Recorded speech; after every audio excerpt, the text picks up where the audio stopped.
Adulting can be expensive, and new data shows Generation Z is having trouble keeping up. A new Bank of America survey found nearly half of Gen Z, defined as adults ranging from 18 to 29, say the high cost of living is standing in their way toward financial success. 42% say they live paycheck to paycheck, including some who make more than $100,000 a year, and 17% spend more than half their paycheck on housing, up from 10% in 2024. Despite this, the survey shows 66% of these young Americans are still actively saving money. Many of them are doing it without help from their families. For more, let's bring in Will Smayda. He's the head of financial centers at Bank of America. Will, only 34% of Gen Z say they get financial help from their families. That's down from 46% in 2024. What's changed?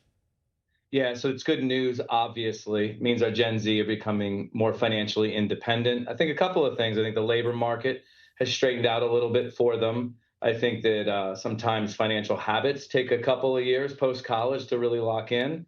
And I think that saving strategies have gotten quite a bit better. So it's really good news. But there's plenty of things on Gen Z's mind. There are certainly significant concerns with saving for a home, concerns with putting enough money away for retirement, and then obviously putting away the emergency savings account.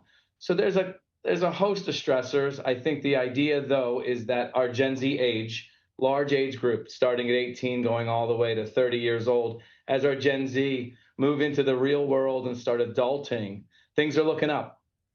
I mean, are they to blame at all, or is it mostly just victims of the current economy? I know that they say this is like, the treat yourself time. The survey found Gen Z treat themselves more than any other generation, but they feel bad about it. How does that play in, you think? Yeah, it's a strange data point, but 92% of Gen Z say that they treat themselves. By the way, half of them weekly. And these are small treats. So think Starbucks, think a night out instead of eating in. So they're small things. However, 60% of them spend more than they should, and 41% feel guilt.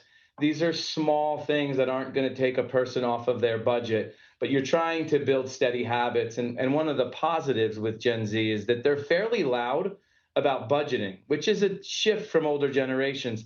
Folks will, in Gen Z, folks will tell their colleagues or their friends that they're not going to go out because it doesn't meet their budget. That's very, very different. And in my view, something that's positive. Well, Smayda, thank you.